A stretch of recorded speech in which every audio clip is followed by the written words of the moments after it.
Shalom. Sekali lagi shalom. Terima kasih untuk anugerah Tuhan. Kita semua diperkumpulkan di sini. Saya percaya kita ada sebagaimana kita ada, bukan karena kekuatan kita, tapi karena Tuhan yang menolong dan memimpin kita. Tahun ini, hari ini adalah ibadah perdana untuk ibadah tengah minggu. Jadi Bapak Gembala minta tolong saya untuk memimpin khusus untuk ibadah perdana hari ini dengan tema yang sama, kekuatan dalam kelemahan. Kekuatan dalam kelemahan. Saya juga membawa tema yang sama di youth. Saya membawa materi yang sama, tapi semoga dengan cara pandang yang berbeda. Kalau di youth tentunya bahasanya lebih santai, bahasanya lebih anak muda. Kalau di orang tua ya tentu bahasanya lebih serius. Tetapi dengan gaya bahasa seperti apapun, kalau kita membuka hati sungguh-sungguh, ada pimpinan Roh Kudus di dalamnya, maka saya percaya hari ini kita akan pulang membawa pesan firman Tuhan yang spesifik. Berguna untuk membangun iman kita, berguna untuk membangun keluarga kita. Dan saya percaya, orang percaya itu hidup oleh apa? Dia bukan hidup oleh fakta yang dunia sajikan. Dia hidup oleh setiap janji yang keluar dari perkataan Allah. Makanya ketika iblis datang untuk menjabahi Tuhan Yesus bilang begini, manusia bukan hidup dari roti saja, tapi manusia hidup dari semua perkataan yang keluar dari mulut Allah. Yesus merujuk pada kejadian yang ada di perjanjian lama. Waktu bangsa Israel mengeluhkan tentang makan, mengeluhkan tentang minum, mengeluhkan tentang hidup enak yang mereka dapat di Mesir. Sehingga Tuhan bilang begini, aku membuktikan dan merendahkan dirimu supaya engkau sadar. Engkau bukan makan dari roti, engkau bukan makan dari bawang, engkau bukan makan dari setiap yang enak yang ada di Mesir. Tapi engkau akan makan dari mana surgawi yang Allah turunkan di tengah-tengah mereka. Kesimpulannya, dunia boleh berubah, kehidupan makin sulit, tetapi orang-orang percaya yang sungguh-sungguh percaya kepada Tuhan, menjangkarkan iman kepada Tuhan, akan perkasa di bumi. Ada amin kok? Saya ajak kita semua buka kebenaran firman Tuhan dalam Amsal 23 ayat 7a. Amsal 23 ayat 7a. Saya memberikan waktu untuk kita membukakan Amsal 23 ayat 7a. Nanti dalam hitungan ketiga kita akan membaca bersama-sama. Amsal 23 ayat 7a. 1, 2, 3. Sebab seperti orang yang membuat perhitungan dalam dirinya sendiri, demikianlah ia. Sebab seperti orang yang membuat perhitungan dalam dirinya sendiri, demikianlah ia. Yang berbahagia ialah kita yang membaca, merenungkan kebenaran firman Tuhan dan melakukannya dalam kehidupan sehari-hari. Di dalam terjemahan bahasa Inggris, for as he think in his heart, so is he. Apa yang dia pikirkan berulang-ulang, apa yang terbiasa ia pikirkan, apa yang menjadi kebiasaan cara ia memandang dirinya, itulah dia. Amsal hendak memberikan sebuah pandangan kepada kita bahwa pribadi kita ditentukan oleh persepsi, ditentukan oleh cara pandang, ditentukan oleh nilai yang kita lekatkan pada diri kita. Maka ada orang-orang yang merasa berharga kalau dia punya banyak emas. Ada orang-orang yang merasa berharga kalau anak-anaknya sukses. Ada orang-orang yang merasa berharga kalau dia punya tabungan yang cukup untuk merancangkan semua masa depannya. Orang-orang seperti itu yang dilekatkan dalam hidupnya adalah dua hal yang disebut materialisme dan hedonisme. Artinya nilai dirinya ditentukan oleh jumlah materi yang ada dalam kehidupannya. Ada orang-orang yang berani untuk memberikan nyawanya bagi orang lain. Ada orang-orang yang berani memberikan hartanya bagi orang lain. Ada orang-orang yang rela meninggalkan segala sesuatu masuk dalam biarawati untuk mendedikasikan hidupnya untuk Tuhan. Karena dia berasa nilai dirinya terletak pada melepaskan semua kesukaan dunia dan mengabdikan diri pada pekerjaan Tuhan. Orang-orang di situ biasa disebut orang-orang biarawati, orang-orang uskup yang memilih untuk mereka bekerja dalam rumah-rumah Tuhan. Beda sekali ya, definisi kebahagiaan orang itu berbeda-beda. Nah, bagaimana dengan kita orang percaya ketika kita masuk pada tahun 2025? Waktu saya masuk tahun 2025, saya berdoa, Tuhan tolong supaya 2025 menjadi tahun yang bersahabat. Kenapa saya berdoa begitu? Karena saya rasa 2024 tahun yang cukup tidak oke. Tahun yang seharusnya saya dapat mengumpulkan banyak, tapi karena seizin Tuhan pun saya tidak dapat mengumpulkan banyak, dan saya merasa apa yang saya kerjakan di 2024 tidak maksimal sama sekali. Jadi saya berharap 2025 menjadi tahun yang baik untuk saya. Tapi ketika saya renungkan 2019, 2020, 2022, 2023, bahkan 2024, ternyata masing-masing dengan tantangannya tersendiri. 2019, akhir 2019, mau masuk 2020, semua orang dihebohkan dengan COVID-19. Di Kota Kupang memang tidak terlalu berasa, tetapi di Jakarta berasa sekali. Bagaimana usaha mati, bagaimana orang kehilangan pekerjaan, bagaimana teman-teman yang merupakan musisi-musisi yang setiap minggu mereka bisa kumpulkan banyak. Bagaimana teman-teman pembicara yang setiap minggu mereka bisa keliling-keliling gereja. Sampai semuanya seolah-olah shut down. Tidak ada apa-apa. Tapi ternyata kita semua di sini alumni COVID 2019 semuanya masih dalam keadaan aman.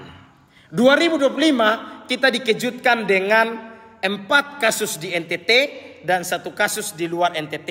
5 kasus gantung diri.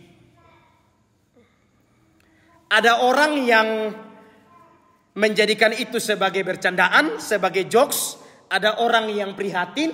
Ada orang yang mulai mengeluarkan pandangan-pandangan teologi tentang bunuh diri.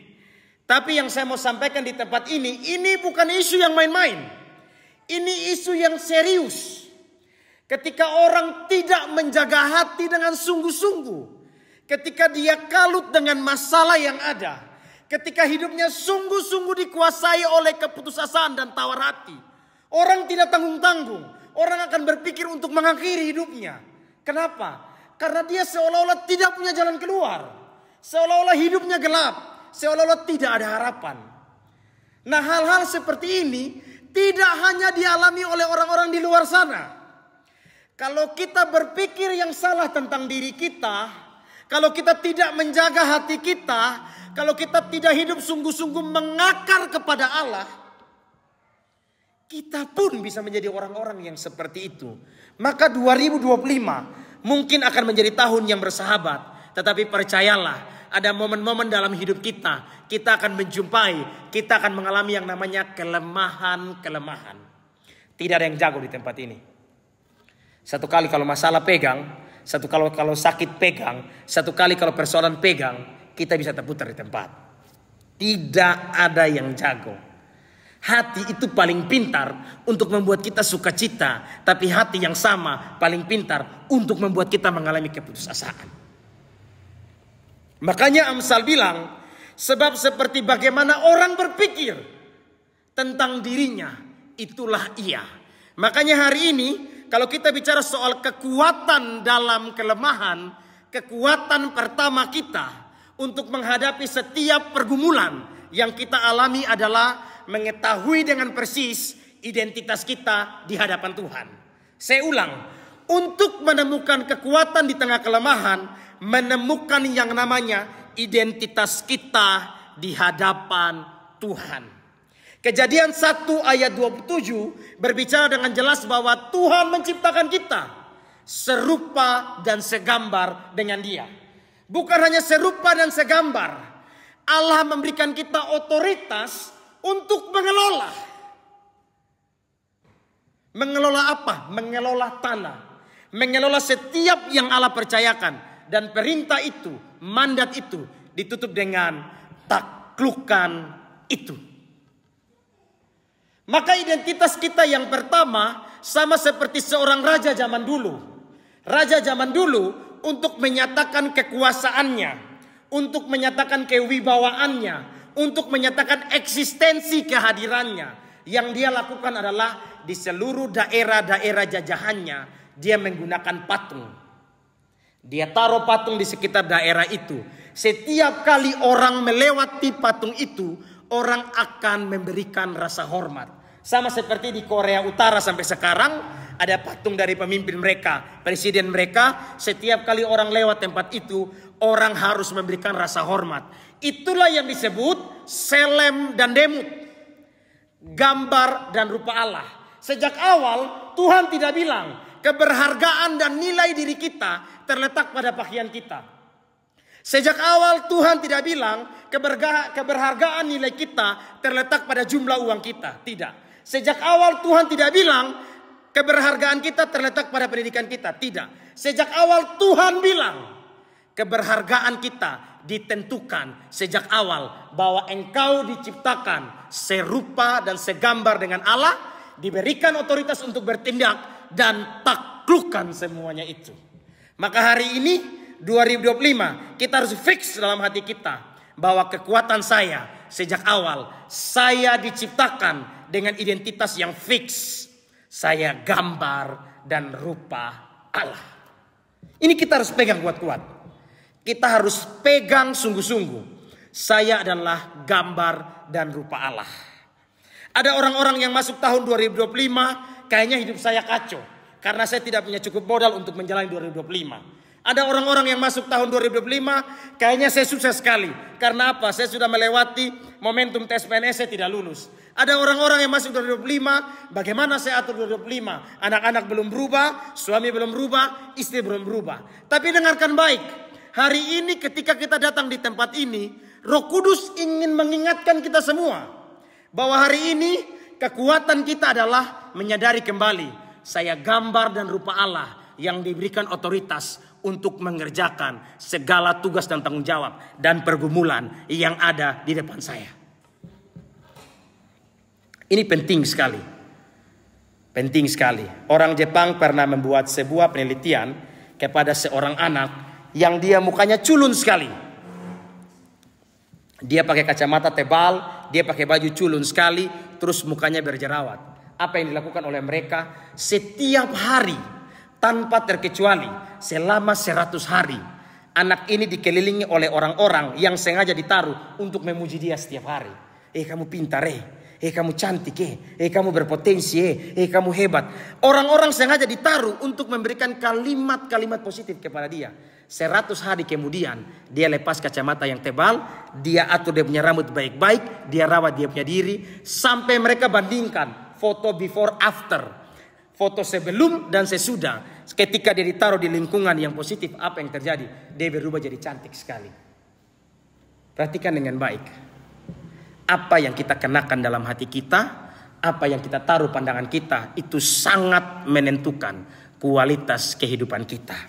Di 2025, perhatikan baik. Jaga setiap mulut, setiap perkataan yang keluar dari mulut kita, khususnya kepada diri kita sendiri. Saya sering ketemu beberapa orang, khususnya di Sabu. Kalau saya datang ke Sabu itu, saya sering bilang begini, bos, karmana bos?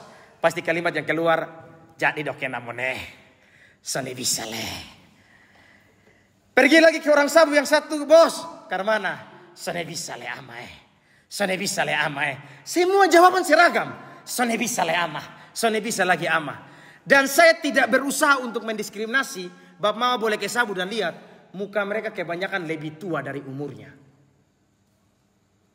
Bukan karena mereka orang kampung, bukan. Tapi kebanyakan setiap kali saya pergi, sudah berapa kali saya pergi dan berapa hari saya coba memberikan riset kecil-kecilan, semua sama. Sone jadi le ae, sone jadi le ae.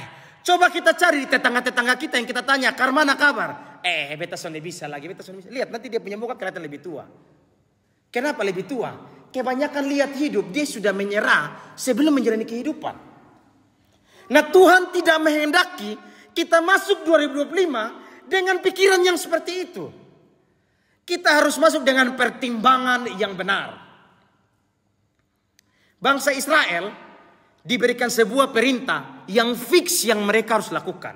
Apa? Segala firman yang mereka telah terima harus diajarkan. Waktu mereka duduk, waktu mereka berdiri, waktu mereka tidur, waktu mereka bekerja, waktu keluar, waktu masuk.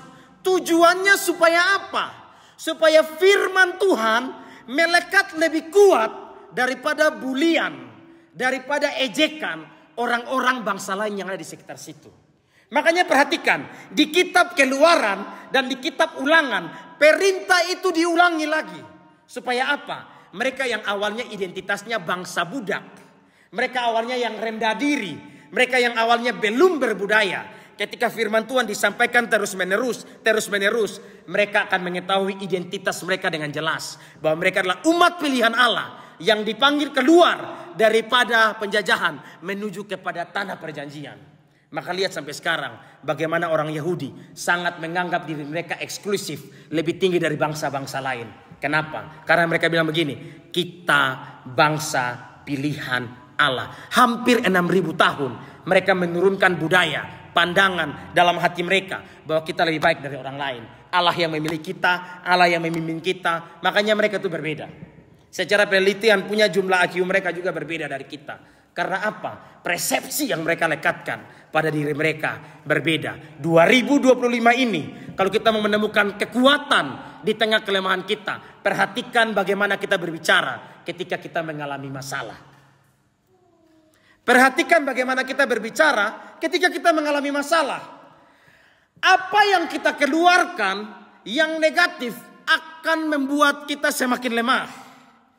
Apa yang kita keluarkan positif mungkin tidak langsung mengubah keadaan, tetapi minimal menjaga kita dari tidak tawar hati. Coba lihat orang-orang yang susah dan lama keluar dari dia punya masalah. Cara untuk lihat orang gampang sekali. Saya ketemu satu teman, tidak bergereja di tempat ini dan mungkin dia juga agama lain. Saya cerita dengan dia. Saya baru selama 2,5 jam itu saya berbicara dengan dia. Mungkin saya hanya kasih keluar 5-10 kalimat. Sisanya dia yang cerita. Dia cerita tentang bagaimana pertolongan Tuhan dalam kehidupannya. Kesaksian 1, kesaksian 2, kesaksian 3, kesaksian 4. Pokoknya sampai kesaksian 2,5 jam. Saya dengar dia. Terus saya tanya dia begini.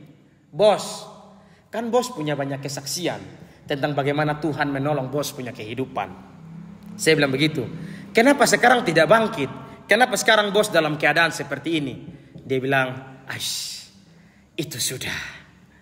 Beta juga tidak mengerti beta kenapa sekarang begini. Beta masih mau menikmati beta punya kelemahan. Beta masih mau menikmati beta punya penderitaan. Sampai akhirnya waktu dia mau pulang, saya lihat motornya dia bagus sekali. Motornya dia itu yang hampir 30 juta punya. Saya bilang begini, bos, itu sudah modal itu untuk bangun usaha itu. Dia bilang, tunggu dulu ama. Beta masih dalam kelemahan. Beta masih mau menikmati. Beta punya kegagalan. Perhatikan, dia mengalami banyak sekali kesaksian bagaimana Tuhan menolong hidupnya dan mengangkat dia. Tapi ketika saya tanya, bagaimana ini? Bagaimana keluar dari masalah ini? Dia bilang begini, saya memang masih mau menikmati kegagalan saya. Perhatikan baik, apa yang kita katakan tentang diri kita, itu yang akan terjadi. Amsal bilang apa? Apa yang kamu pikirkan ulang-ulang tentang dirimu, itu yang akan terjadi. Hari ini pegang baik, kekuatan kita adalah sejak awal kita diciptakan dengan identitas yang fix. Kita serupa dan segambar dengan Allah. Apalagi identitas kita yang harus kita tanam dalam diri kita. 1 Petrus 2 ayat 9. 1 Petrus 2 ayat 9.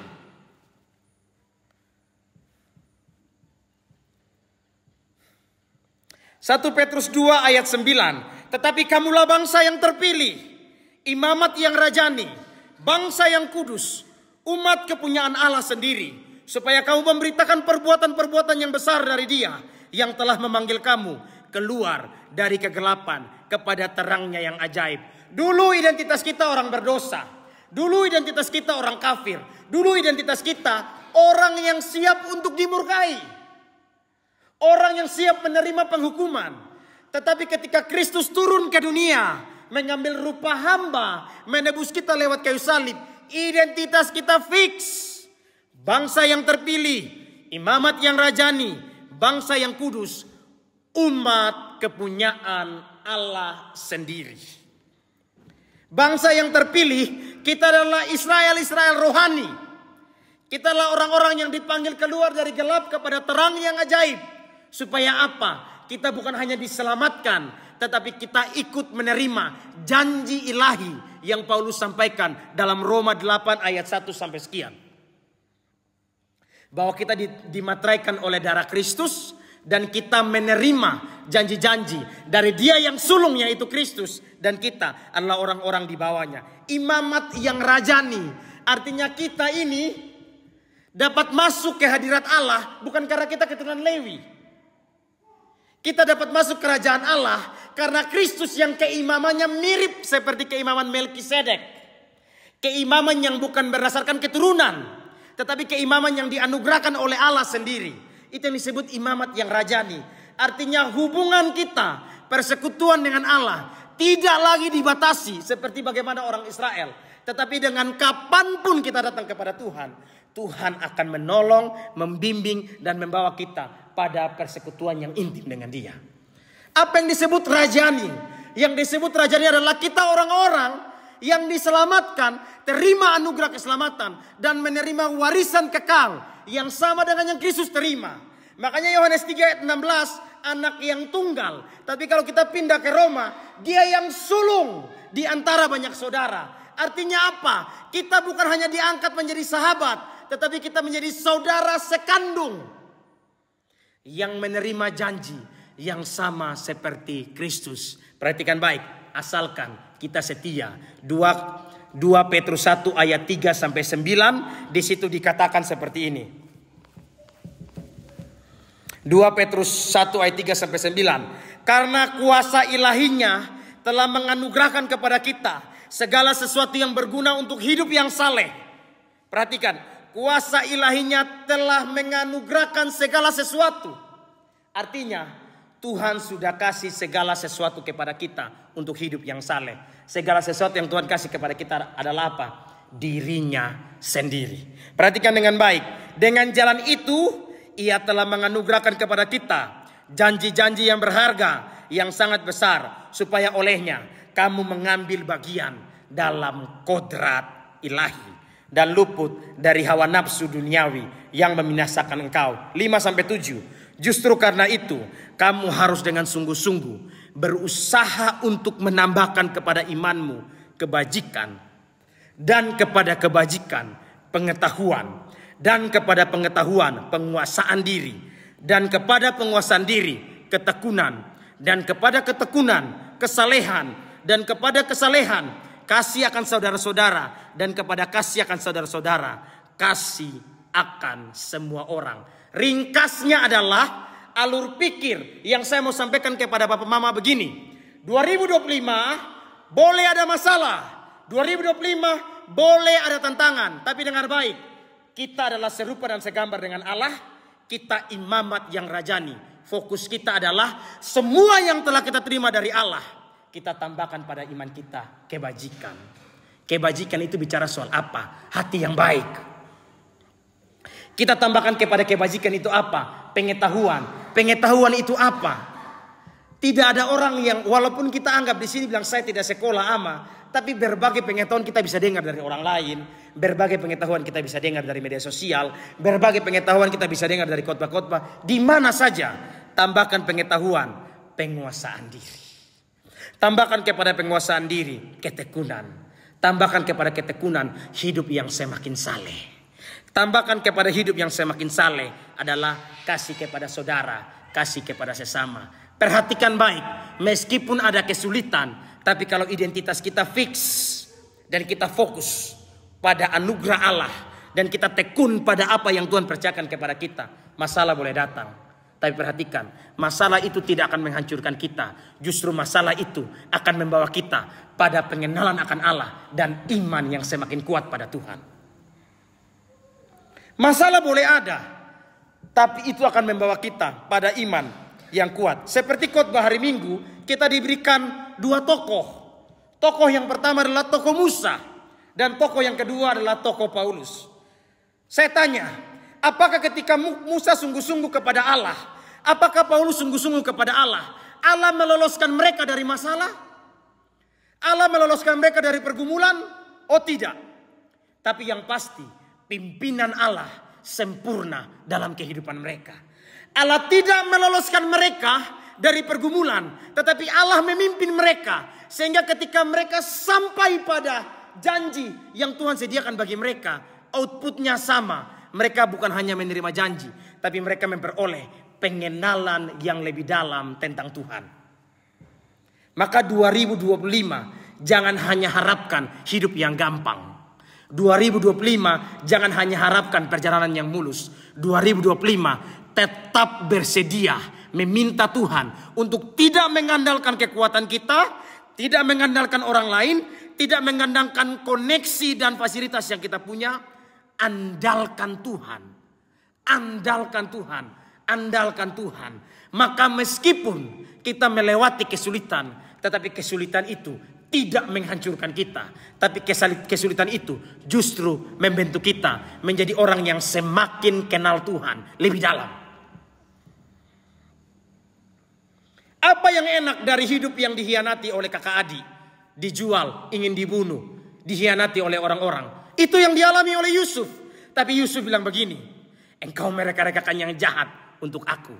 Engkau merencanakan yang jahat untuk aku. Tetapi Allah mereka-rekakan yang baik. Tujuannya apa? Supaya aku dipersiapkan untuk memelihara kehidupanmu. Oh, beta jadi Yusuf lu mati. Lu pasti mati. Orang kau bilang lu tacu adek. Pasti tacu. Tapi perhatikan, di dalam pimpinan roh. Bapak mama kalau baca narasi tentang Yusuf, roh Allah selalu memimpin Yusuf. Roh Allah yang memimpin Yusuf. Apakah Yusuf lolos dari penjara? Apakah Yusuf lolos dari fitnahan? Tidak. Tapi dalam kesemuanya itu menghasilkan pengalaman yang lebih dalam dengan Tuhan. Pengenalan yang lebih dalam. Maka bapak mama, malam ini 2025, jangan doa tolak masalah. Saya tolak masalah dalam nama Yesus, tidak boleh datang, tidak boleh datang. Tidak boleh seperti itu. Masalah boleh hadir. Tetapi ketika saya tahu identitas saya di hadapan Tuhan, gambar dan rupa Allah, imamat yang rajani, saya hidup bukan oleh perkataan dunia, tapi oleh janji Tuhan. Masalah boleh datang, tetapi itu akan membuat pengenalan yang lebih dalam akan Tuhan. Kita baca Alkitab, kita kenal tentang Tuhan. Tapi waktu kita mengalami permasalahan dan pergumulan dan firman itu hidup dalam hati, itu pengenalan kita tuh akan lebih mantap. Pengenalan kita akan lebih mantap. Kita bilang, Tuhan, janjimu seperti fajar di pagi hari. Engkau membuat segala sesuatu indah pada waktunya. Apa yang engkau buat terjadi selalu ada maksud baik. Weh, teorinya bagus. Tapi waktu kita mengalami masalah, rasa-rasanya seperti mau marah Tuhan. Tapi kalau kita sampai kepada ending, baru kita bilang, oh, ini arti firman Tuhan yang sesungguhnya. Oh, saya tahu teori tentang Bapa yang baik, tapi saya belum pernah jadi Bapa. Yang sudah pernah jadi Bapa sering bilang ke saya, bilang begini, PT, kalau sudah dengar dong sambut kita bilang, Papa. Langsung hilang capek. Mama pun begitu, langsung hilang capek. Demikianlah perasaan yang kita alami. Ketika kita belajar kebenaran firman Tuhan, kita tahu identitas kita. Dan kita mengalami langsung bagaimana pergumulan itu membawa kita melihat wajah Tuhan semakin jelas. Pengenalan akan pengalaman. Apa yang enak dari anak yang hilang, harta yang habis, istri yang mendukung untuk mengutuk Tuhan. Itu pun yang dialami oleh Ayub. Tapi Ayub bilang dalam ending ceritanya, dulu dari kata orang beta tahu tentang bab tua. Sekarang mataku melihat langsung. Masalah, pergumulan, dilema, semua yang terjadi membawa Ayub pada pengenalan yang makin mantap dengan Tuhan. Daud ketika diurapi oleh raja, hidupnya enak. Langsung diangkat jadi raja. Langsung ditolong, langsung dapat berbagai fasilitas. Ternyata tidak. Setelah Daud diangkat menjadi raja, diurapi menjadi raja, masih mengalami diskriminasi dalam rumah. Masih dikejar oleh bapak mantu sendiri. Masih diolok-olok. Masih dianggap sebagai orang gila. Daud sepanjang hidupnya, selama 15 tahun, menjadi orang pelarian. Yang tidak jelas hidupnya. Kalau saya seperti Daud, Tuhan sudah kasih janji, sudah diurapi oleh nabi besar, kok hidup saya seperti tidak jelas. Daud membutuhkan 15 tahun untuk sampai pada janji Tuhan. Dan untuk menguasai dua kerajaan, Israel Utara dan Israel Selatan, Daud butuh 22 tahun. Perhatikan baik, ketika Tuhan tegur Daud, karena ketika Daud mau berperang, Daud hitung semua armada perang. Ketika Daud punya segala harta, Daud ambil Betsheba. Tuhan bilang begini, engkau sepantasnya mati. Daud bilang begini, kalau aku jatuh, kalau boleh, aku jatuh dalam tangan Tuhan. Jangan pernah ambil rohmu daripadaku. Daud tahu dia punya harta, dia punya kekayaan, dia punya pengaruh, dia punya segalanya. Tapi dua hal dia minta kepada Tuhan. Saya jangan jatuh di tangan manusia. Saya jatuh di tangan Tuhan. Dia minta yang kedua, jangan ambil rohmu daripadaku. 2025, ingat dua identitas kita. Yang pertama adalah kita gambar dan rupa Allah. Dan kita imamat yang rajani. Dan kita ingat bahwa setiap persoalan, masalah dan apa yang kita alami tidak mencelakakan kita. Di dalam tangan Tuhan, di dalam mengenalkan Tuhan, selalu membawa kita pada pengenalan akan Tuhan yang lebih mulia. Amin untuk kebenaran firman Tuhan.